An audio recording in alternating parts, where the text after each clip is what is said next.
Bonjour à tous et bienvenue dans cette vidéo de présentation du framework Adonis.js, un framework Node.js inspiré de Laravel.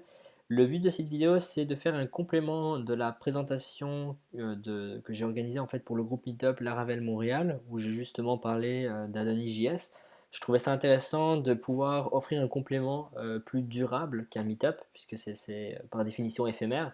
Donc je trouvais ça intéressant de publier une vidéo et de refaire en fait cette présentation à partir des diapositives qui sont disponibles sur mon GitHub et du code également disponible sur GitHub, mais de vous faire cette présentation en vidéo tranquillement assis à la maison. Voici la présentation Adonis.js, framework Node.js inspiré de Laravel. Je vais d'abord rapidement vous parler de moi. Vous devez me connaître si vous savez trouver accès à cette vidéo. Je suis développeur full stack en plus d'être designer. J'ai la particularité donc de travailler à la fois en back-end, principalement en PHP, soit avec du WordPress, mais principalement avec du Laravel comme framework, mais également en front-end avec Vue.js. Ce qui est particulier, donc, c'est d'avoir deux langages, un langage back-end PHP et un langage plutôt front-end qui sera JavaScript.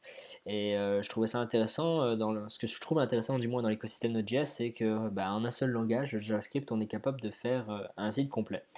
Et un dernier point, passionné en mobilité urbaine. Bon, ça, vous retrouverez ça dans mon GitHub. J'ai pas mal de petits projets avec l'automatisation, avec les API Bixi, les vélos libre-service à Montréal. Donc ça. Euh, Bordélique, mais pas si bordélique que ça. Alors, en fait, j'ai l'impression, quand j'organisais ce projet Meetup, je me disais, ok, je suis quand même quelqu'un d'assez bordélique. Effectivement, j'ai des papiers qui traînent un peu partout ici, c'est ça. Mais quand j'utilise Laravel, c'est justement l'organisation que j'apprécie le plus. Et je pensais donc être quelqu'un de très bordélique, mais non, en fait, j'apprécie quand un projet est structuré. Et là, sur le côté gauche, vous voyez justement l'arborescence d'un projet Laravel, quelque chose où tout est rangé à sa place. Laravel, c'est un framework où le fait que chaque classe soit rangée dans des dossiers spécifiques, on va obtenir un projet qui est facilement lisible et facilement maintenable. C'est quelque chose que j'apprécie. Et quand je cherchais justement un projet similaire, ou du moins une architecture similaire dans l'écosystème Node.js, que ce soit Express, Sales, je trouvais que on n'arrivait pas à une organisation aussi fine que peut l'être Laravel. Alors, je ne parle pas de Symfony là, mais vraiment de Laravel. Moi, je cherche surtout un framework qui est clé en main, où j'ai toutes les classes et les outils pour travailler efficacement dès que c'est installé. Une classe pour gérer les courriels, une classe pour gérer l'internationalisation de mon site web, surtout au Québec où on parle français et anglais, la possibilité de créer des invités de commande, bref, toutes ces affaires-là, je voudrais les retrouver dans mon framework directement prêt à travailler.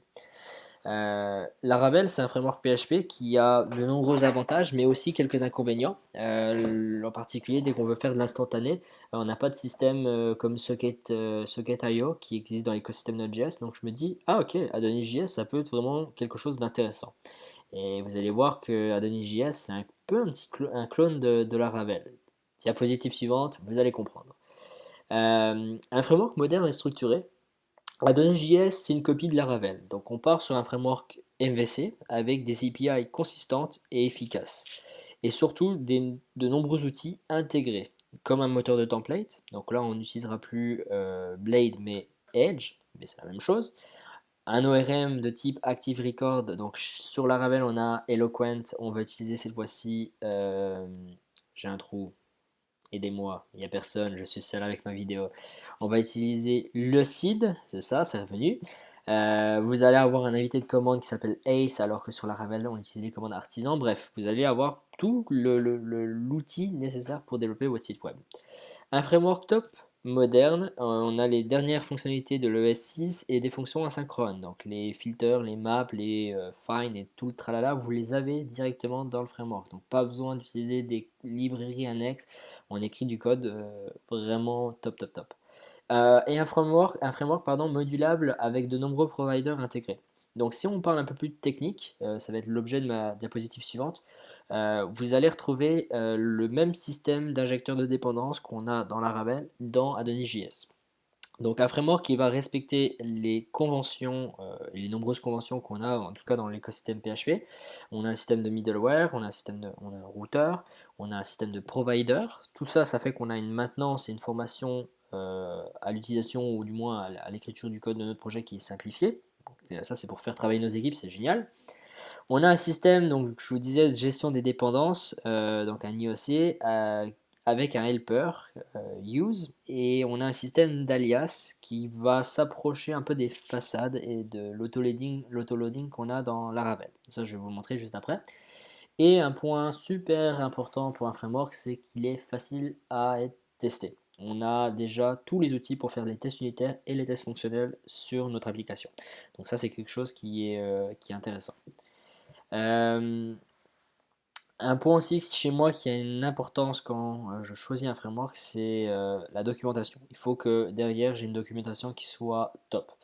Sur Adonis.js, on a une documentation qui est agréable à lire, qui est complète. On a un écosystème qui est quand même grandement inspiré de Laravel, donc une plateforme de formation vidéo un peu comme Laracast. Vous allez avoir accès à un Discord, vous avez accès à un blog, vous avez un compte Twitter, vous avez les comptes. Bon, GitHub, c'est un peu la base de la base, mais bref, tous les éléments pour créer une véritable communauté sont en place. Il manque le meet-up Laravel Adonis, il existe Laravel Adonis. Adonis Montréal, pardon, Laravel Montréal, Adonis Montréal. Mais ça sent bien, hein, on va peut-être le créer si, s'il y a un intérêt à cette technologie-là.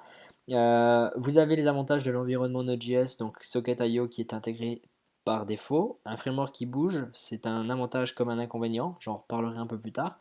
Pour les plus curieux, vous avez la possibilité d'utiliser le projet Addonux, donc l'intégration de Vue.js et Nux.js directement dans Adonis.js. Vous avez la même chose avec Laravel, Laranux, je crois. Si vous êtes curieux, je vous laisse aller regarder. Vous mettez en pause, vous allez regarder ce contenu, c'est vraiment intéressant. Euh, je vous parlais justement de l'injecteur de dépendances. Voilà à peu près comment ça fonctionne. Vous allez en fait récupérer Fold, donc qu'on va stocker dans IOC. J'ai récupéré également un vendor qui est Redis que je voudrais mettre dans mon projet. Bah, je vais pouvoir créer directement en utilisant la constante IOC que j'ai définie donc plus haut. Définir un singleton. Donc là, je vais lui donner un nom. Donc vendor Redis. Je retourne en fait une nouvelle instance de Redis. Et ensuite, quand je veux l'utiliser n'importe où dans mon projet, un contrôleur, une classe, peu importe, bah, j'utilise le helper use donc use vendor redis, ou je peux aussi, si dans le fichier start.ppjs j'ai défini un alias, donc une façade, bah, je vais lui dire ok, vendor slash redis, ça correspond à redis, et je vais pouvoir lui dire use redis, et je récupère donc directement bah, ma classe, mon singleton à cet endroit-là. Alors pour ceux qui ne connaissent pas les singletons, l'idée c'est qu'en fait dans notre application, on va instancier Redis une seule fois et ensuite je vais pouvoir en utilisant le helper use le récupérer n'importe où, récupérer cette instance et elle est unique. Donc si je configure des propriétés de Redis à un endroit, je vais les retrouver à l'autre endroit. C'est recherché vraiment l'IOC au niveau de la documentation Laravel, c'est très bien expliqué. L'idée de ce meetup, c'était de créer en fait un projet, un cas concret, donc la création d'un portail, d'un job board. Donc, je vais récupérer via l'API de Indeed. Donc, je vais avoir une commande Adonis, je la lance, ça récupère tous les jobs qui contiennent le mot-clé Laravel dans la région métropolitaine de Montréal. Et ensuite, j'ai la possibilité de m'inscrire à l'infolettre pour recevoir les derniers jobs publiés sur mon application. Donc voilà à peu près à quoi ça va ressembler. L'heure avant la fin, comme ça je termine directement mes diapositives. Où sont passées les queues? Donc en fait, Miguel nous parlait en fait de la présentation juste avant des queues, des files d'attente en fait avec Laravel. Quelque chose d'assez intéressant. Je pense que c'est quelque chose qu'on va tous utiliser au moins une fois dans nos projets. Ça n'existe pas de base dans Adonis. Il faut soi-même développer quelque chose ou utiliser un package externe. C'est dommage. C'est pas prévu d'être intégré tout de suite dans le projet. Les prochaines priorités, ça semble être les outils de déploiement, mais pour l'instant, pas de gestion des files d'attente. Vous avez également pas de collection intégrée au framework. vous pouvez utiliser une alternative qui est CollectJS. C'est un clone des collections Laravel, mais ça n'existe pas de base. Je vous disais tantôt, là, c'est un framework jeune, ça bouge. C'est un avantage comme un inconvénient. C'est-à-dire qu'à un moment donné, je lisais la doc, il y avait certaines méthodes qui étaient déjà dépréciées sur. On parle de quelques versions en dessous de de la dernière version. Donc il faut faire attention quand on va lire la doc, être sûr qu'on est sur la bonne version et que toutes les méthodes qu'on va utiliser vont durer, ne sont pas prévues d'être dépréciées. Et forcément, c'est un framework qui est jeune. J'ai pas d'idée de quand il date, je pense 2-3 ans. Donc forcément, par rapport à Laravel, on n'a pas la communauté qui est aussi importante et les questions, les problématiques sur Stack Overflow sont limitées. Il y a moins d'informations dessus, c'est logique, c'est du bon sens. Mais c'est ça, c'est un point important à considérer lors du choix de ce framework-là. Mais une alternative, une vraie alternative à Express. Moi, je le recommande réellement. Vous allez voir dans la manière dont c'est fait, ça donne envie. D'ailleurs, on va passer maintenant au code. Si vous voulez retrouver les sources, c'est sur mon GitHub, Montréal Laravel Jobs Portal. Donc vous retrouverez directement tout le code avec la présentation, tout est branché. Donc vous allez dans les branches et vous retrouvez les différentes étapes. Ça, je vais vous le montrer un instant. Maintenant, si on passe au code, le code est ici. Je vais vous parler dans un premier temps de l'architecture du framework. Donc rapidement, vous avez votre dossier app. Dedans, vous allez retrouver tous les éléments propres à votre application. Les contrôleurs, alors par défaut j'en ai pas, donc c'est pour ça que vous n'avez pas le dossier, mais il va être à l'intérieur. Les modèles, les middleware, vous allez retrouver les ressources, bref, plein d'affaires. Quand je parle de ressources, c'est une autre notion, mais on y reviendra après, les validators. Euh, Configuration, donc les configs, ça ressemble à ça, c'est juste un objet JSON, un objet JavaScript en fait, clé valeur. Et vous avez la possibilité de récupérer des variables d'environnement avec l'entité en fait Adonis env là. Donc vous voyez, il y a le helper use, on récupère env qui est un alias, puis on stocke ça dans ma constante et je récupère ici get appname, ça va chercher dans mon fichier d'environnement qui est juste là. Voilà, aussi simple que ça.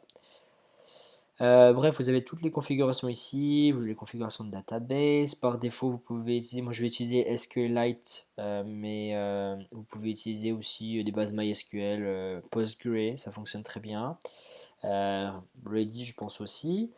Database, tout ce qui concerne la database avec les migrations, les seeds, les factories, tout ça c'est là-dedans. Les modules Node.js, forcément, dans tout projet JavaScript, on a ça.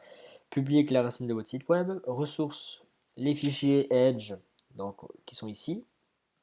Voilà. Et le fichier start, donc app.js, fichier assez important puisque vous allez retrouver ici les providers, donc qui sont définis à cet endroit-là. Et vous allez retrouver également les alias que je vous parlais tantôt. Donc là, par exemple, vous utilisez root va être l'alias de Adonis src root. Et les différentes commandes que vous allez définir dans votre projet. Et le gros du gros, c'est notre fichier route qui est ici, où vous allez avoir justement toutes vos routes.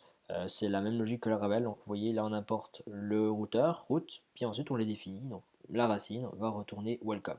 Donc la vue welcome, qui est juste là. Et enfin, serveur.js, ça va être le fichier, c'est là où en fait notre serveur va être lancé. Ok, alors maintenant on va passer à l'étape 1. Parfait. Parfait. Alors pour installer Adonis, c'est très simple. Vous téléchargez notre CLI directement sur la doc d'Adonis. Une fois qu'il est installé, vous avez la commande Adonis qui sera une commande globale. Et vous avez directement la méthode en fait install pour, pardon, excusez-moi, new pour créer une nouvelle application Adonis. Donc j'appelle Adonis new blog et ça va créer une nouvelle instance de blog. Pour créer un serveur Adonis, alors je vais juste enlever la vidéo, on n'a pas besoin de le voir. Adonis serve.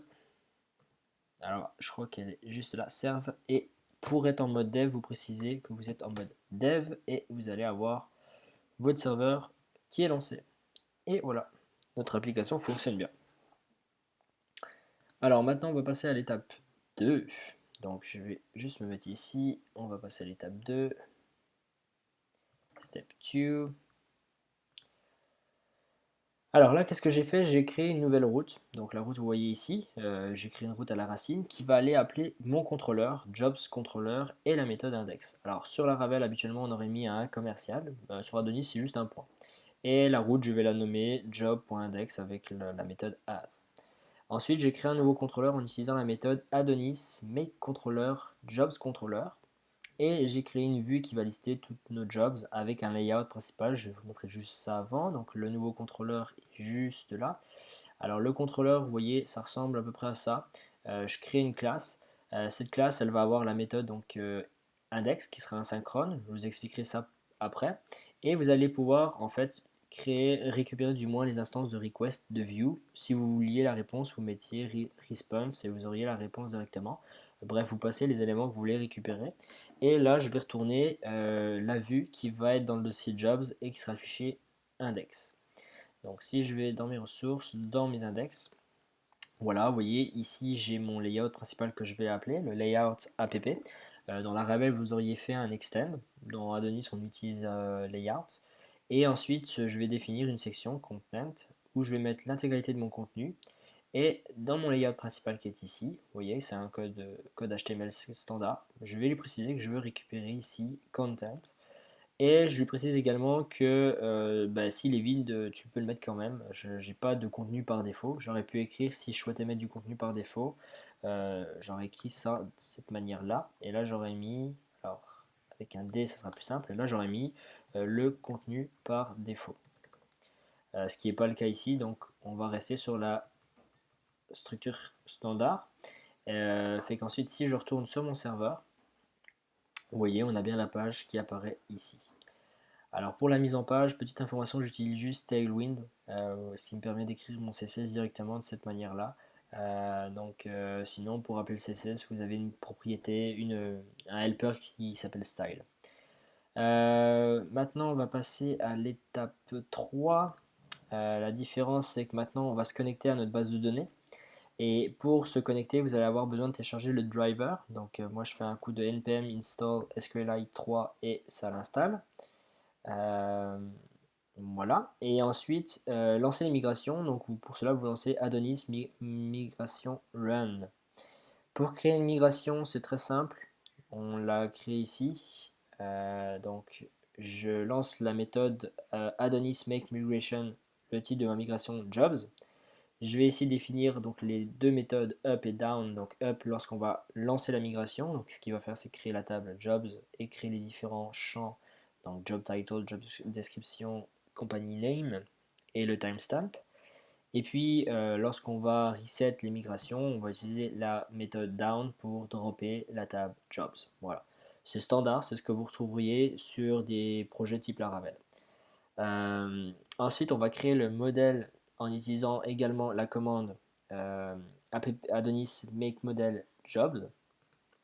Donc le modèle est vide par défaut. Alors ce que je fais, c'est que je vais créer une classe qui va étendre le modèle. Et mon modèle vient tout simplement de use model. Donc c'est un alias. Et ensuite, on va créer également notre seeder et notre factory pour créer 10 jobs par défaut. Pour cela, je vais vous le montrer également. Je ne sais pas si je peux faire ça comme ça. Non, sinon je vais aller chercher ici. Donc là, vous voyez, j'ai mon seed job seeder. Donc je vais tout simplement utiliser la méthode run en asynchrone qui va aller chercher la factory pour le modèle app model jobs que j'ai créé tantôt, donc qui est situé ici. Et je vais lui dire de créer 10 enregistrements. Et la factory est située à cet endroit-là. Elle consiste tout simplement à créer un blueprint donc, de app model jobs. Et on va récupérer faker, donc, qui est en fait envoyé comme paramètre de ma fonction, mon callback. Et je vais pouvoir créer, donc vous voyez, job title, je vais créez-moi une phrase de 5 mots, créez-moi une job description, donc un paragraphe de 3 phrases là, et compagnie utilise la méthode compagnie pour créer un nom de compagnie fake, ce qui fait que lorsque je vais lancer la commande Adonis seed, ça va automatiquement créer mes 10 jobs. Donc si je retourne sur mon application, je crois pas que je l'avais mis encore, ça va être l'étape suivante. Donc on va passer à l'étape 4. La différence cette fois-ci, c'est qu'on a créé le job controller. Donc dans le job controller, ici, vous voyez, ce que je fais, c'est que j'appelle mon modèle en utilisant use app model job, que je vais stocker dans ma constante jobs, et je vais lui dire, je veux que tu récupères jobs.all, donc tous les jobs qui sont dans cette table-là. Et comme c'est une requête en base, de la fait qu'elle soit asynchrone, je vais lui préciser avec le mot-clé await, qui est une des nouveautés en ES6, lui préciser que je dois attendre la fin de cet appel pour stocker dans ma variable jobs et retourner à la vue mes jobs. Alors par défaut, lorsque vous allez utiliser le moteur, l'ORM de Adonis, en fait, le seed, vous allez récupérer une classe qui est, alors je ne saurais plus vous donner, c'est une response particulière que vous ne pouvez pas boucler comme vous feriez avec un objet ou un tableau JavaScript. Donc vous allez devoir utiliser la méthode tool.json pour récupérer un objet JavaScript standard, donc un tableau avec vos différents objets. Tout ça, je vais le stocker dans jobs et je redonne à ma vue index. Donc si je retourne dans mes ressources, vous voyez ici, je vais utiliser le mot-clé each pour parcourir tous les jobs. Je store ma variable pour chaque itération et à l'intérieur, je vais utiliser moustache pour utiliser donc ici le title, la compagnie, le created at et ici la description avec triple moustache pour lui préciser qu'il doit parser le code HTML stocké en base. Petite subtilité au niveau de la date de création, c'est que si je vous montre le rendu du site, donc on obtient ce rendu-là. Vous voyez qu'on obtient les dates sous la forme posted 11 jours, il y a 11 jours. Ça, c'est pas ce qui est stocké en base. Donc en fait, si on retourne au niveau de notre modèle, il y a un tout petit changement que j'ai fait, c'est que j'ai créé ici un getter en fait, get created at, qui va retourner la valeur sous cette forme-là. Et en fait, si je vous fais un petit coup de console log à cet endroit-là de la valeur, vous allez voir qu'est-ce que j'obtiens. Donc, je vais relancer la page, hop, et vous allez avoir ici une instance en fait de moment. Donc en fait, Moment.js, célèbre package qu'on je pense vous connaissez, est déjà inclus dans le framework et Adonis, donc le seed en fait pour les dates retourne des instances de moment. Donc ensuite vous pouvez avec un getter transformer cette valeur et la renvoyer par exemple ici sous la forme d'un from now, donc quelque chose d'humain en fait. Voilà pour l'étape 4, je vais juste vérifier s'il y a des choses manquantes. Oui, il y a des choses manquantes parce que dans l'étape 4, j'ai fait d'autres affaires. J'ai créé donc le modèle jobs que je vous parlais avec le created at et j'ai créé la commande qui va récupérer les jobs depuis Indeed. Donc premier truc que j'ai fait, j'ai créé une variable d'environnement ici qui s'appelle Indeed Publisher Key, donc à cet endroit-là. Et ensuite, j'ai lancé donc la commande Adonis make command qui est juste ici et je l'ai appelé import Indeed jobs. Ce que ça fait, c'est que ça va créer dans le dossier app un nouveau dossier command avec ma commande qui est ici. Si on regarde la commande, ce qu'elle fait, c'est que c'est une classe qui va étendre de command. Donc command, on va le retrouver à cet endroit-là. Et elle va avoir des méthodes statiques. Donc signature, description. Ça va permettre que quand vous allez lancer à cet endroit-là Adonis, donc l'invité de commande, vous allez retrouver mes commandes à cet endroit-là. Alors, elles sont juste ici. Vous voyez, j'ai jobs import, qui est le nom de ma commande, et la description qui est ici. Et lorsqu'on va exécuter cette commande, ce que ça va faire, ça va juste exécuter le handle avec les arguments et les options passées. Moi, je ne vais pas les utiliser, j'aurais pu mettre vide, qui est une fonction asynchrone.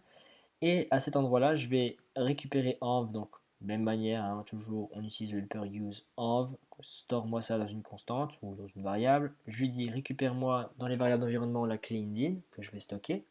Je vais utiliser Axios pour faire mes requêtes en asynchrone, mes requêtes curl ou peu importe là. Donc Axios que vous utilisez, moi je l'utilise en front-end, mais on peut l'utiliser aussi en back. Et ici j'utilise Axios. Donc je récupère depuis l'API les jobs Laravel au format JSON pour la région de Montréal. Je store ça donc dans ma variable jobs. Donc là vous voyez avec le S6 je lui dis dans data les résultats tu vas me storer ça dans les jobs. Et ensuite je vais utiliser pour job, donc job c'est mon modèle jobs que je récupère ici. Je vais lui dire crée-moi pour toutes les instances que j'ai de jobs, ces enregistrements-là, donc job title avec job title, job description avec snippet qui est la clé de l'API de Indeed et compagnie name et compagnie. Une fois que j'ai fini ça, je ferme ma database pour que Adonis puisse terminer avec la phrase de succès qui sera les jobs ont été apportés en database et là la commande se termine. Donc si j'exécuterai la commande, je ne sais pas si je vais l'exécuter parce qu'on risque d'avoir des jobs supplémentaires qui vont s'importer, mais je peux l'exécuter et ça va lancer ce bout de code ici. Voilà pour l'étape 4. Maintenant, on va passer à l'étape 5. 5 qui est juste ici. Dans l'étape 5, ce qu'on a fait, c'est créer donc la partie inscription à l'infolettre. Donc le Job Subscription Controller sera en charge justement de la partie inscription newsletter. Donc j'ai créé un nouveau modèle qui est Job Subscription, qui est vide également, avec une table. Donc les migrations aussi ont été créées, vous le voyez ici, j'ai ma Job Subscription schéma qui contient un string qui est le courriel, les timestamps et c'est tout. Et ensuite, le contrôleur, ce qu'il va faire, c'est lorsqu'on va lui demander la vue, donc la méthode index, il va retourner job.subscription. Donc ça, dans mes ressources, vous le retrouvez ici. C'est un simple formulaire. On va l'expliquer après. Dans mon routeur, j'ai bien créé la route get subscription qui va appeler la méthode index de mon contrôleur et la méthode post pour l'envoi des données. Et ensuite, pour le storage des informations, ce que je fais, c'est que je vais aller chercher mon modèle, donc app model job subscription, je store ça dans une variable, j'utilise la méthode create et je lui dis je veux récupérer de la request seulement le courriel. Et ensuite, je retourne la réponse qui est une redirection vers la page principale. Petite particularité dans Adonis, c'est que pour la validation des données, vous pouvez directement au niveau de la route lui préciser un validator. Et le validator ici, vous allez l'appeler à cet endroit-là. Alors pour le créer, c'est simple, vous faites Adonis make validator et vous lui donnez un nom. Donc moi je vais l'appeler job subscription. Vous allez le retrouver dans vos dossiers app dans les validators. Et ça ressemble à la manière suivante, c'est que c'est une classe qui va avoir une méthode rules et qui va contenir ici, qui va retourner en fait tout simplement l'objet et lui dire donc pour le champ email, je veux qu'il soit requis, je veux que ce soit un champ de type email et je veux qu'il soit unique dans la table job subscription. Pardon. Ça c'est quelque chose comme vous auriez l'habitude de faire avec la validation des données Laravel. Sur Laravel on peut le faire au niveau de la request, sur Adonis.js on le fait au niveau de la route. Pour ce qui est du contrôleur, automatiquement, avant de faire ce bout de code là, il va lancer la validation et vérifier que la donnée n'est pas déjà présente en base. Petite particularité également, c'est que de base, ce validateur que je vous présente n'est pas inclus dans Adonis, il faut que vous le téléchargez. Pour cela, vous avez la commande Adonis install, excusez-moi, on va retourner comme ça, Adonis install Adonis JS Validator. Et une fois qu'il est ajouté, vous allez dans votre dossier app.js et vous le rajoutez à vos providers. Ça n'existe pas intégré de base. Donc il faut que vous le téléchargez et le rajoutiez vous-même. Il n'y a pas le système d'auto-discovery comme sur Laravel. Donc il y a ça à faire. Et puis c'est tout. Ce qui fait que si je retourne sur mon site et que je vais sur s'abonner à l'infolettre, alors je vais rafraîchir juste parce que entre la version, voilà. Je vais pouvoir ici rajouter mon courriel, m'inscrire et je suis bien dirigé sur la page d'accueil. Si je retourne et que je lance à nouveau le même courriel, j'ai l'erreur qui dit que il a failé parce que le courriel n'est pas unique. Alors si vous vouliez changer ce libellé là, vous iriez directement au niveau du validator. Dans le job subscription, vous pouvez justement définir ici des messages d'erreur. Si on regarde au niveau de la documentation d'Adonis.js, vous allez le retrouver au niveau dans le guide, vous allez au niveau du validator et vous allez ici pour les messages. Alors il y a plusieurs façons de faire. Vous voyez là on fait par route validator, mais vous pouvez aussi directement le faire au niveau avec l'objet use validator dans votre contrôleur. Je trouve ça intéressant de le faire depuis la route. Ça ressemble un peu au système des requests. Et pour les messages custom, c'est ici, vous voyez, vous créez en fait une méthode message et vous pouvez retourner directement les messages à cet endroit-là. Voilà comment ça fonctionne. Donc là, j'ai pas pu recréer mon job à nouveau. Maintenant, dernière étape, branche 6, ce que j'ai fait. Alors là, ignorer, on va passer en branche 6. Le petit changement maintenant, c'est au niveau des courriels, donc l'envoi du courriel. Donc pareil, le mail provider n'est pas installé de base, vous devez l'installer en utilisant la commande adonis install adonis.js mail et vous le définissez à nouveau dans votre fichier starter, donc juste ici, vous voyez, je l'ai rajouté, mail provider. À noter que pour les commandes c'est la même chose, vous devez les définir à cet endroit-là. C'est pas magique, c'est un des défauts aussi d'Adonis, il y a moins de magie que sur Laravel. Laravel, vous avez l'auto-discovery, vous avez la possibilité que quand vous définissez une commande... Non, dans Laravel, vous devez définir vos commandes aussi. Mais c'est ça, il y a quand même un petit peu moins de magie, vous devez définir beaucoup plus les choses dans Adonis. Ça a son avantage aussi. Pour donc envoyer les courriels, j'ai créé une commande, donc job notification, que vous allez retrouver à cet endroit-là. Ça ressemble à ça le bout de code. Donc en fait comment ça fonctionne, c'est que on va aller à nouveau chercher notre modèle jobs, on va ensuite lui dire qu'on veut faire une query, on veut récupérer les trois jobs et on veut qu'il nous les fetch. On store ça dans une variable jobs. Ensuite on fait la même chose pour la table job subscription, on fait une requête, on lui dit sélectionne-moi tous les courriels et récupérez-moi. On store ça dans email. Ensuite, les emails, comme je vous rappelle, c'est une requête avec le seed. On obtient une response qui est particulière. Alors, juste pour pas que je vous dise de bêtises, on regarde dans la doc Adonis.js, le seed.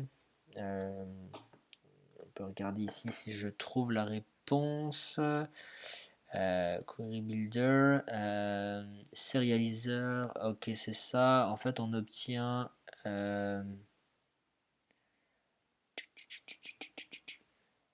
Je sais plus comment il s'appelle, mais il a un nom.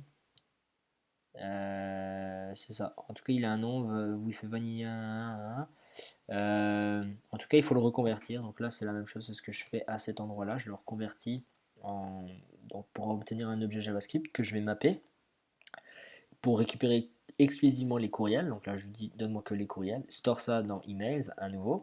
Puis j'utilise donc l'objet mail qui est ici, vous voyez, et je vais utiliser la méthode send. Je vais lui donner en fait le template que je veux envoyer. Je lui envoie à ce template là des informations, donc des variables, donc ici les jobs. Et pour chaque envoi, je vais lui dire envoie depuis l'adresse helloworld.com le message, enfin l'objet suivant au courriel suivant. Et donc là, automatiquement, si je vous montre le template qui est dans les emails, jobs, notification. Donc j'ai un layout de base pour mon courriel qui est ceci. Donc c'est mon template de base qui va faire un section content qui est ici. Et on charge notre content de la manière suivante. Donc le layout de base email app, le content. Et là, je vais boucler mes jobs et mettre le title et la description. Pour le lancer, c'est très simple. Je vais lancer la commande Adonis. Donc Adonis. Et ma commande va être ici, job notification. Donc pour fonctionner, je vais lancer mon serveur de courriel, parce qu'il n'est pas lancé de base, donc mail dev. Je vais l'ouvrir. Voilà, j'ai mon courriel. Donc là, vous voyez, c'est vide. Je vais lancer la commande. Ça va pas marcher si je fais ça. Adonis jobs notification. Et j'ai eu une erreur. J'ai eu une erreur parce que je ne sais pas pourquoi d'ailleurs. Faudrait que je regarde. Mon serveur, c'est un. Est-ce que mes variables sont CT? C'est possible que ce soit pas CT. Alors entre la démo et j'ai changé 2-3 affaires, effectivement, ça ne fonctionne plus. Donc si je retourne au niveau de mon fichier d'environnement et de configuration dans mes mails, ici c'est bien SMTP. Il faut que je lui précise le SMTP port, SMTP host, SMTP port, SMTP host. Et j'avais le username et le password. Mail, password. C'est bien SMTP, c'est ok. Donc le port c'est le 1025, le serveur localhost, le username ça va être vide et ça va être vide. On est avec maildev. Et là, si je retourne dans mon application, on a bien reçu le courriel. Voilà, avec les 3 jobs sélectionnés. Et repassons à l'étape 7 parce que celle-ci elle va être très rapide.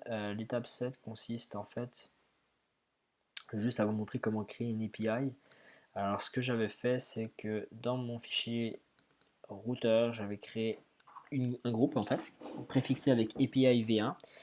Je lui précise que le format attendu c'est du JSON et que la méthode jobs va appeler le contrôleur jobs contrôleur index.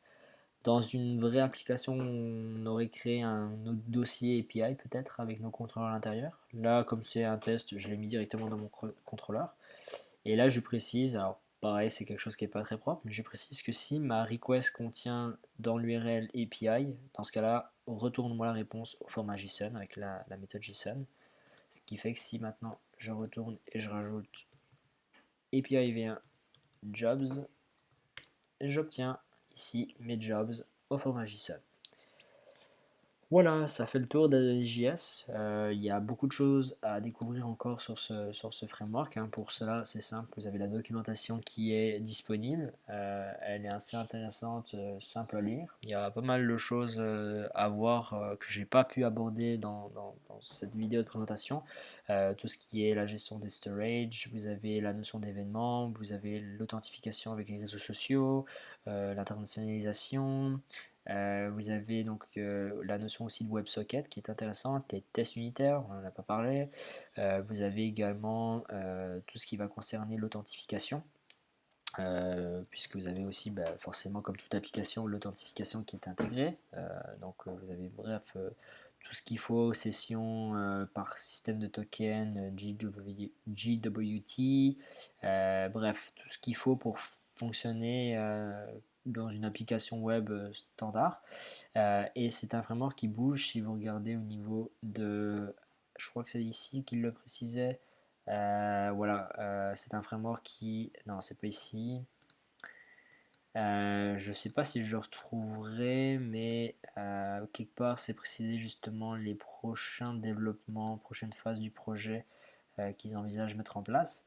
Vous pouvez le retrouver, je crois, quelque part dans le site web. Peut-être au niveau de la contribution guide. Non. Mais c'est ça. En tout cas, il y a beaucoup de choses très intéressantes. Ah, peut-être about Adonis Provider. Euh, Ouais, je sais qu'il précisait à quelque part, mais je sais que s'il souhaitait travailler sur les outils de déploiement, c'est sûr que Laravel, on a pas mal de choses qui existent. Moi, j'utilise pas mal Envoy également. Ça fonctionne très bien pour déployer notre application, mais ça, c'est effectivement, ça n'existe pas directement dessus. On a beaucoup aussi de packages intégrés avec Laravel, par exemple tout ce qui est pour le paiement, vous avez Cashier. Vous avez Horizon qui est intéressant, vous avez Nova aussi. Ça n'existe pas encore dans l'écosystème, mais c'est normal, c'est jeune. On n'a pas aussi encore les grandes keynotes comme les Laracon. On n'a pas les Adoncon, je sais pas comment ils appelleraient ça. Mais c'est ça, vraiment un framework très intéressant pour faire vos tests cet été si vous avez du temps devant vous. Bah, écoutez, merci d'avoir suivi cette vidéo et j'espère pouvoir en organiser prochainement d'autres sur d'autres sujets. Et pour ceux qui sont membres de Laravel Montréal ou qui nous suivent, les prochains meet-up auront lieu en septembre. Donc on espère vous voir nombreux à notre tour. Voilà, merci beaucoup.